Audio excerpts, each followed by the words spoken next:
इस वीडियो को लाइक कीजिए, अपने दोस्तों के साथ शेयर कीजिए और अगर अभी तक आपने हमारे चैनल को सब्सक्राइब नहीं किया तो इसे सब्सक्राइब कर लीजिए और साथ ही मौजूद बेल आइकन को दबा लीजिए ताकि आपको तमाम नई स्टोरीज मिलती रहे।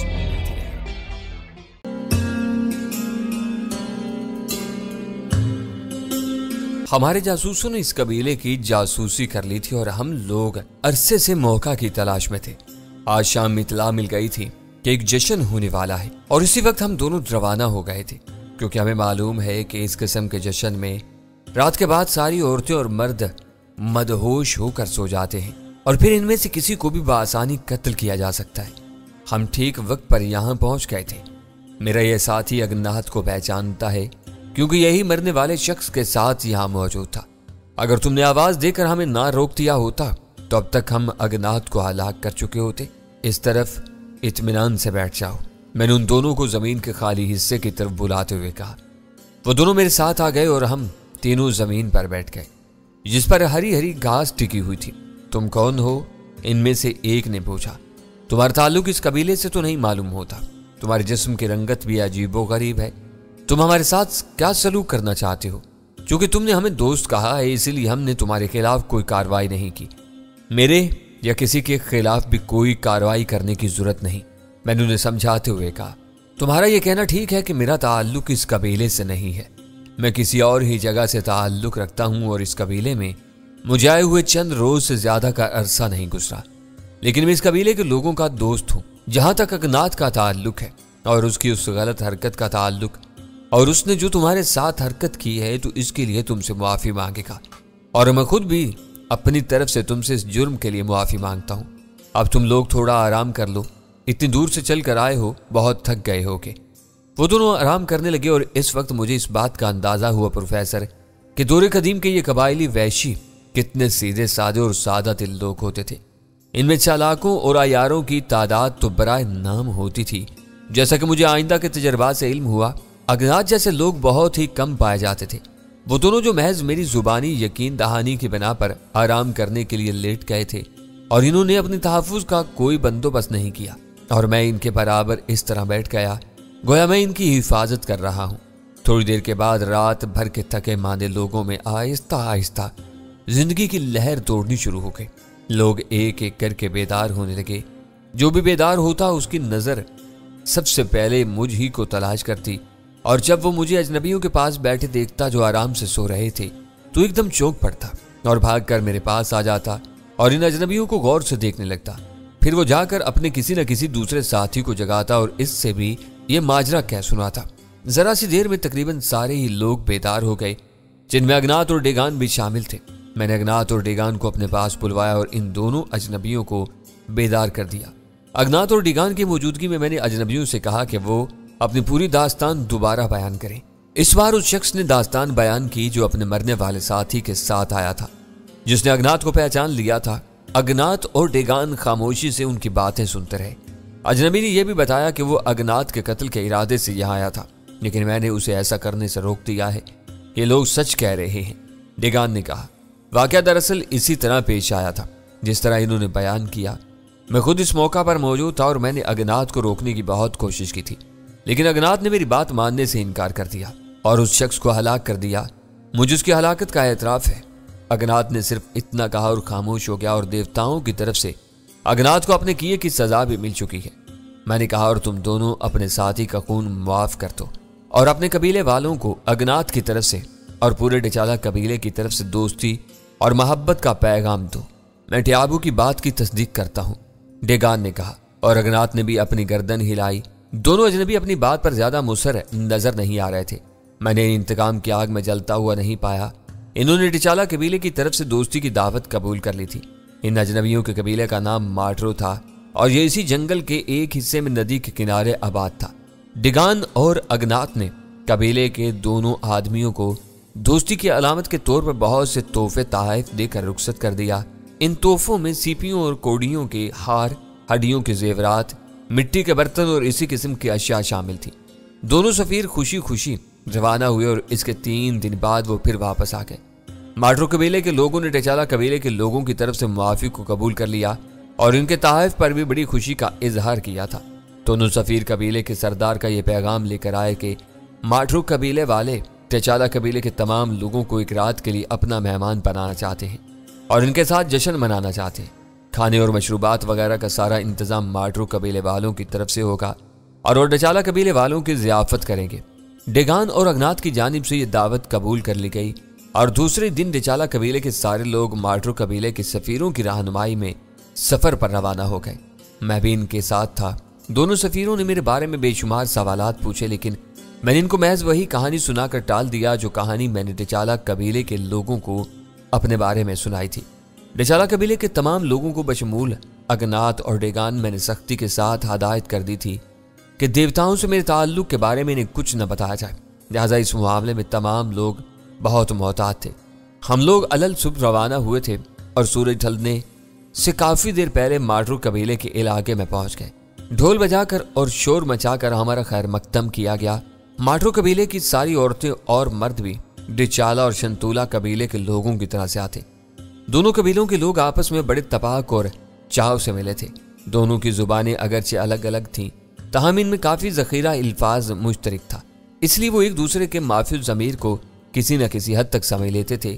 थोड़ी देर में ज़ियाफ़त का एहतमाम शुरू हो गया और शिकार किए हुए गोश्त, मछली और जंगली दरख्तों के फलों के ढेर लग गए थे। माटरू कबीले के लोग भी कच्चा ही गोश्त खाते थे। इस वक्त माटरू कबीले और टेचाला कबीले की तकरीबन सारी आबादी मेरे सामने मौजूद थी। मैंने फैसला किया कि इनको गोश्त भून कर खाने का तरीका सिखाऊंगा। शंतूला कबीले में तो नाराज ने मुझे ऐसा करने से सख्ती से मना कर दिया था, लेकिन मेरा ख्याल था कि यहाँ कोई मुझे नहीं रोक सकेगा। टेचाला कबीले के दोस्तों, मैंने कहना शुरू किया, जैसा कि तुम सबको मालूम है कि मैं तुम्हारी बस्तियों का बाशिंदा नहीं हूँ। मेरी दुनिया दूसरी है और मेरी दुनिया में गोश्त खाने का तरीका बिल्कुल मुख्तलिफ है। मैं आज तुम सब लोगों के सामने इस तरीके का मुजाहरा करना चाहता हूँ। अगर तुम्हें यह तरीका पसंद आ जाए तो तुम इसे अपना सकते हो, और अगर पसंद ना आए तो तुम अपने ही तरीके के मुताबिक अमल करते रहना। इसके बाद एक अलाव रोशन किया गया और गोश्त के कुछ पार्चे इसमें भूनने शुरू कर दिए। गोश्त के भूनने की महक सारी बस्ती में फैल गई। इन दोनों कबीलों के अफराद के लिए बिल्कुल नई चीज थी। वह हैरत से मुझे ये जादू का अमल करते हुए देख रहे थे। थोड़ी देर तक मैंने गोश्त के टुकड़ों को भुनने दिया और फिर इन्हें बाहर निकाल कर ठंडा किया। सबसे पहले मैंने टेचाला और माटरू कबीले के सरदारों को कुछ टुकड़े खाने के लिए दिए। वो भुना हुआ गोश्त खाते ही चीख उठे। बकौल उनके इन्होंने इस कदर जायकादार गोश्त इससे पहले कभी नहीं खाया था। फिर तो देखते ही देखते हर तरफ अलाव रोशन हो गए और गोश्त भून भून कर खाया जाने लगा। कई घंटे खाने पीने का सिलसिला जारी रहा। इसके बाद ढोल पर थाप पड़ी और आहिस्ता आहिस्ता स्याफाम जिस्म हरकत में आने लगे। मशरूब के बर्तनों का मुंह खोल लिया गया और दोनों कबीलों के मर्दों और औरतों ने बेतहाशा अपने अपने हल्क में मशरूब को अंडेलना शुरू कर दिया और फिर जोर शोर के साथ ढोल पीटने लगे। वैशियों में धमाचौकड़ी शुरू हो गई थी। दोनों कबीलों के अफराद इसमें बराबर के शरीक थे। वो बुरी तरह उछल कूद कर रहे थे और अपने हल्क से तरह तरह की हैवानी आवाजें निकाल रहे थे। इनके जोशो खरोश में दम बदम इजाफा होता चला जा रहा था और इन पर दीवानगी सी की कैफियत तारी हो रही थी। दूसरे दिन टेचाला कबीले के लोग अपने घर वापस आ गए। अब इन्होंने माटरू कबीले के लोगों को एक रात अपने यहाँ गुजारने की दावत दी, जो कबूल कर ली गई और उसके एक हफ्ते बाद माटरू कबीले के लोग टेचाला कबीले के लोगों के मेहमान बने और वही सब कुछ हुआ जो इससे पहली रात को हुआ था। इसके बाद दोनों कबीलों की इसी तरह की दावतों के मुताबिक तबादले होते रहे थे। दोनों कबीलों के लोग मेरे सिखाए हुए तरीके के मुताबिक अब गोश्त भून भून कर खाते थे। इन्होंने कच्चा गोश्त तकरीबन खत्म कर दिया था और इस कमाल के लिए वो मेरे बड़े शुक्रगुजार थे। गर्ज इन्हीं हंगामों में कोई 3.25 माह गुजर गए।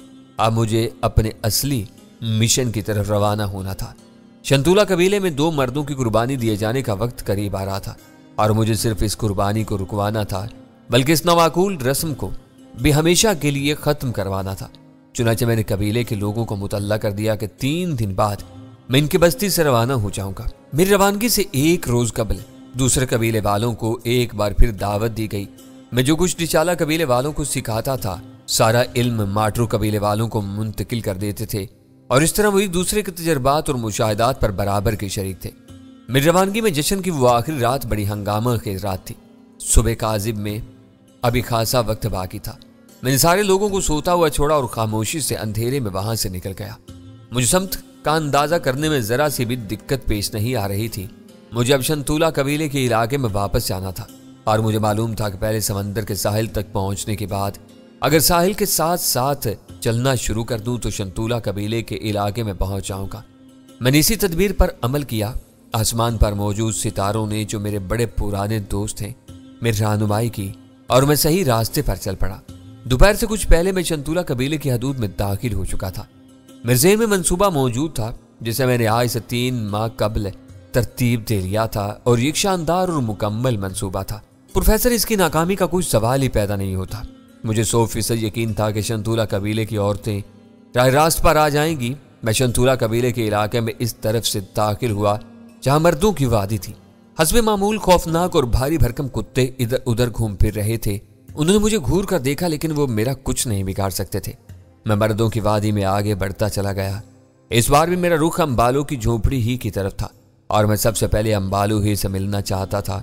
امبالو کی جھونپڑی کا دروازہ کھلا ہوا تھا۔ میں خاموشی سے اندر داخل ہو گیا۔ وہ میری طرف پشت کیے ہوئے بیٹھا غالباً درخت کی چھال سے رسی بن رہا تھا۔ قدموں کی آہٹ پا کر چونکا اور ایک دم مجھے دیکھ کر ٹھٹک آیا تھا۔ اسے شاید اپنی آنکھوں پر یقین نہیں آ رہا تھا کہ اس کے کمرے میں میں ہی موجود ہوں۔ تم پھر آ گئے؟ تم تو یہاں سے غائب ہو گئے تھے ٹیابو، تم یہاں سے چلے گئے تھے؟ اس نے ایک ہی سانس میں بہت سے سوالات کر ڈالے۔ ہاں، میں پھر آ گیا ہوں اور اس بار میں تم سارے مردوں کے لیے نجات کا پیغام بن کر آیا ہوں۔ میں نے کہا، تمہاری حرکتوں کی وجہ سے ایک بار تو میں موت کے منہ سے بچ نکلا ہوں۔ امبالو نے کہا، اب مجھ پر رحم کرو اور کوئی گڑبڑ نہ کرنا۔ کوئی گڑبڑ نہیں ہوگی، چلو میرے ساتھ نکلو، میں نے امبالو سے کہا۔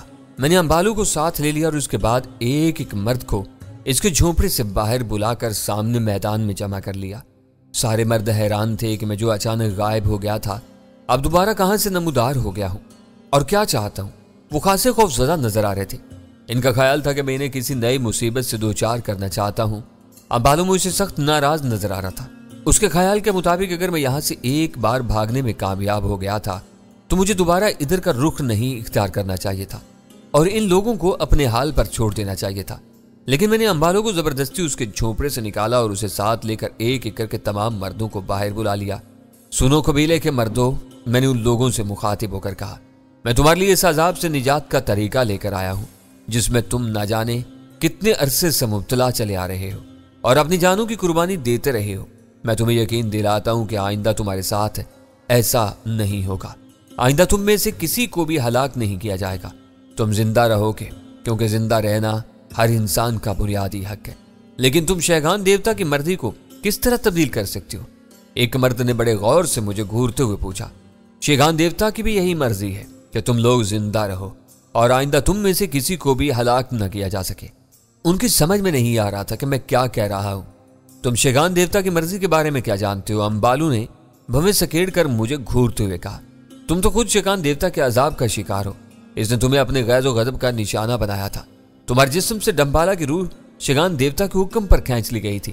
تم ایک بار پھر اپنے ساتھ ہم لوگوں کو مصیبت میں مبتلا کرنے کے لیے یہاں آ گئے ہو۔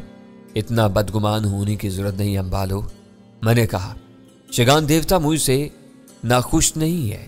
میں جو کچھ بھی کر رہا ہوں شیگان دیوتا کے حکم اور اس کی ہدایت کے مطابق کر رہا ہوں۔ آؤ میرے ساتھ چلو، ہم سب لوگوں کو عورتوں کی بستی میں چلنا چاہیے۔ پروفیسر، میں اس وقت تمام لوگوں کو اس بات پر راضی نہ کر سکا کہ وہ میرے ساتھ عورتوں کی بستی میں چلے۔ امبالو سمیت وہ سب کے سب سخت وحشت زدہ اور پریشان نظر آ رہے تھے۔ وہ یہ سمجھنے سے قاصر تھے کہ میں شیگان دیوتا کی مرضی کا راز تھا کس طرح بن گیا۔ میں تو شیگان دیوتا کے عطاب کا شکار تھا، اب ایک دم اس کا ترجمان کس طرح بن سکتا ہوں؟ لیکن میری خود اعتمادی اور سخت رویے نے انہیں یہ سوچنے پر مجبور کر دیا تھا کہ میری بات میں کوئی نہ کوئی وزن ضرور ہے اور وہ سب کے سب میرے ساتھ ہو لیے تھے۔ غالباً انہیں بلکہ یقیناً ان لوگوں کی زندگی میں یہ پہلا موقع ہوگا کہ وہ عورتوں کی مرضی اور اجازت اور ان کے علم کے بغیر ان کی بستی میں اس انداز میں قدم رکھ رہے تھے اور میں اس چھوٹے سے قافلے کی راہبری کر رہا تھا۔ خوفناک کتے جو اجنبیوں کو اس سرزمین پر قدم رکھنے سے روکنے کے لیے مامور تھے، ہمارے پیچھے پیچھے فرما بردارانہ انداز میں چلے آ رہے تھے۔ ان میں سے کسی نے بھی مجھ پر حملہ آور ہونے کی کوشش نہیں کی۔ ہم لوگوں کا باغی قافلہ پہاڑی پر چڑھ کر نیچے اترنے لگا۔ سامنے عورتوں کی بستی کے گول گول جھونپڑے نظر آ رہے تھے جن کا سلسلہ خاصا دور تک پھیلا ہوا تھا۔ سب سے پہلے 2 عورتوں کی نظر ہم پر پڑی جو سامنے کھڑی ہوئی آپس میں باتیں کر رہی تھیں۔ انہوں نے حیرت زدہ نظروں سے یہ منظر دیکھا۔ چند لمحوں کے لیے جیسے ان کی زبانیں گنگ ہو گئیں۔ اس کے بعد وہ اچانک اپنی جگہ سے بھاگ کھڑی ہوئیں۔ وہ باقی تمام عورتوں کو ہمارے بارے میں اطلاع دینا چاہ رہی ہوں کہ میں نے مردوں کے قافلے کو بستی کے کنارے ہی پر رک جانے کا حکم دے دیا اور عورتوں کے اگلے اقدام کا انتظار کرنے لگا۔ ذرا سی دیر بعد گروہ در گروہ عورتیں ہمارے سامنے آ کر جمع ہونے لگیں اور مسلح عورتوں کی ایک جمعیت نے آگے بڑھ کر مجھ سمیت سارے مردوں کو اپنے گھیرے میں لے لیا۔ مردوں نے سوالیہ نظروں سے میری طرف دیکھا۔ میں نے انہیں خاموش اور پرسکون رہنے کا اشارہ کیا۔ سنو شنتولا قبیلے کی عورتوں، میں نے اپنے سامنے جمع عورتوں سے مخاطب ہو کر کہا، میں تمہاری بستی میں ایک بار پھر واپس آ گیا ہوں، لیکن اس بار میں ایک بدلی ہوئی حیثیت میں آیا ہوں۔ میں اپنی حیثیت کا اظہار تم لوگوں کے سامنے اس وقت کروں گا جب نارو اور دہل بھی موجود ہوں گی۔ مجھے بتاؤ کہ نارو اور دہل اس وقت کہاں ہیں؟ نارو اور دہل دونوں اس وقت جنگل میں پھل جمع کرنے کے لیے گئی ہوئی ہیں، ایک عورت نے جواب دیا۔ کسی کو بھیج کر ان کو بلواؤ، میں ان کے سامنے ایک بہت اہم مسئلہ اٹھانا چاہتا ہوں، میں نے کہا۔ پالچائی نے بلانے کے لیے جا چکی ہے، اسی عورت نے جواب دیا، لیکن اس کی آمد میں کچھ وقت لگے گا کیونکہ یہ ڈھونڈنا مشکل ہے کہ وہ لوگ اس جنگل کے کون سے حصے میں ہوں گے۔ کوئی بات نہیں، میں نے کہا، ہم ان کی آمد کا انتظار کریں گے اور اس وقت تک بالکل پرسکون انداز میں ہم یہاں موجود رہیں گے۔ اور تم لوگ، میں نے ہتھیار بند عورتوں کی طرف اشارہ کرتے ہوئے کہا، تم لوگ چاہو تو اپنا محاصرہ اسی طرح قائم رکھ سکتی ہو۔ ہم میں سے کوئی بھی تمہاری مزاحمت کرنے کا ارادہ نہیں رکھتا۔ ہم مزاحمت کرنے والوں سے نمٹنا خوب جانتے ہیں۔ ایک ہتھیار بند عورت نے کڑی نظروں سے مجھے گھورتے ہوئے کڑکدار آواز میں کہا۔ اس عورت کا یہ تیور دیکھ کر میں دل ہی دل میں مسکرا اٹھا اور پھر یہ مسکراہٹ میرے لبوں پر پھیل گئی۔ میرے لبوں پر پھیلی مسکراہٹ نے اس کے غصے کو جھاگ کی طرح بٹھا دیا اور وہ بھی لگاوٹ بھری نظروں سے میری طرف دیکھنے لگی تھی۔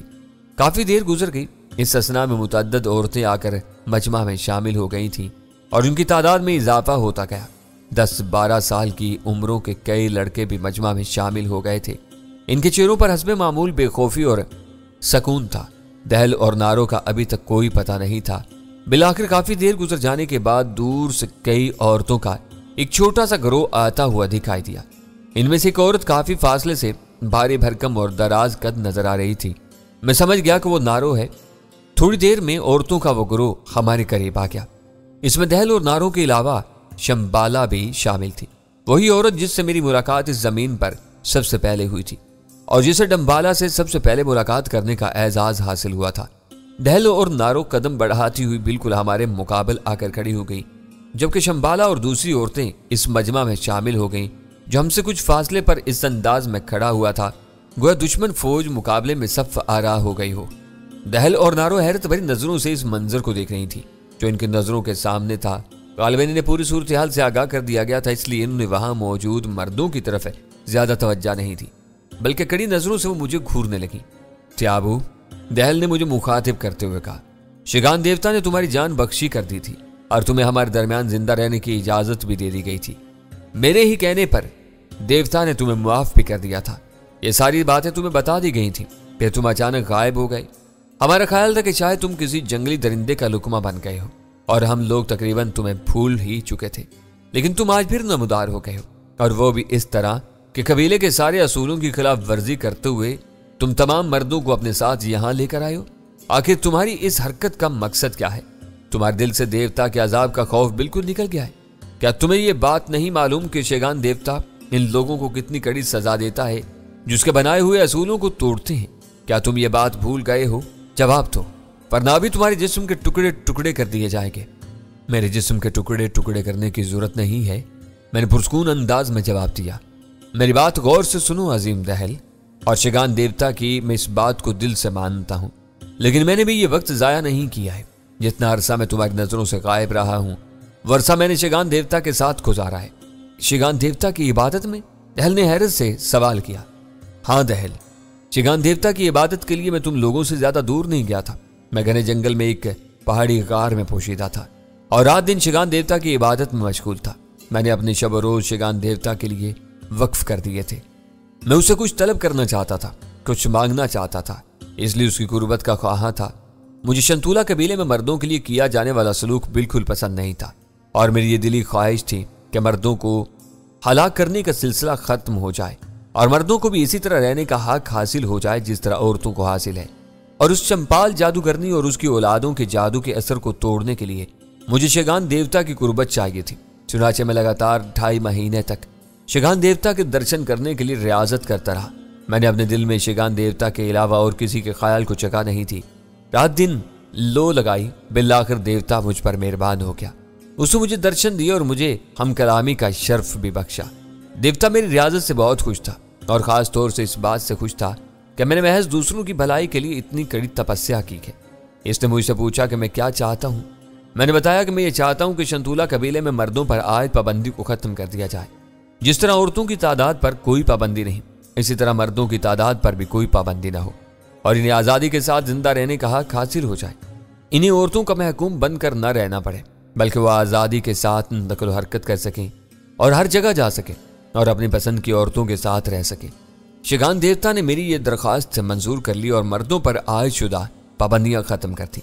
शिगान देवता ने इस बात पर अपनी रजामंदी जाहिर कर दी है कि मर्दों को औरतों के बराबर आज़ादी हासिल हो। शिगान देवता मुझे हिदायत करता है कि मैं इसका हुक्म तुम तक पहुंचा दूं। मैंने एक बड़ी दिलचस्प और पुरलुत्फ दास्तान खड़ी थी प्रोफेसर, लेकिन मुझे यकीन था कि मेरी इस दास्तान पर आसानी के साथ यकीन नहीं किया जाएगा और मुझसे मेरी सच्चाई का सबूत मांगा जाएगा। मैंने इस मसले का हल पूरे तौर पर सोच लिया था। दहल और नारो और तमाम औरतें खामोशी के साथ मेरी बातें सुन रही थी। उनके चेहरों पर सख्ती और करख्तगी के आसार पैदा हो गए थे। इनके बरखिलाफ मर्दों के चेहरे जैसे खिल उठे थे। वह हैरत से मुस्कुराकर एक दूसरे की तरफ देख रहे थे।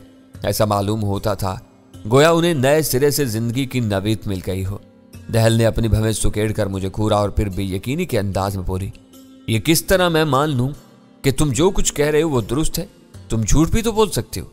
शिगान देवता की तरफ से मुझे तुम्हारे बारे में कोई बात नहीं बताएगी। तुम्हें अपनी सच्चाई का सबूत पेश करना होगा। तुम्हें साबित करना होगा कि तुम जो कुछ कह रहे हो वो शिगान देवता की मर्जी के मुताबिक है। सुनो दहल, मैंने पुरस्कून लहजे में कहा, मुझे झूठ बोलने की क्या जरूरत है? मुझे अच्छी तरह मालूम है कि शिगान देवता के नाम पर झूठ बोलने वाले का क्या हशर होता है, लेकिन अगर तुम मेरी सच्चाई का इम्तिहान लेना चाहती हो तो मैं इसके लिए भी तैयार हूं। शिगान देवता ने मुझे खास कुव्वत अता की है जो मेरी सच्चाई को साबित करेगी। अपनी सच्चाई का मुजाहरा करो, दहल ने खुश्क लहजे में कहा।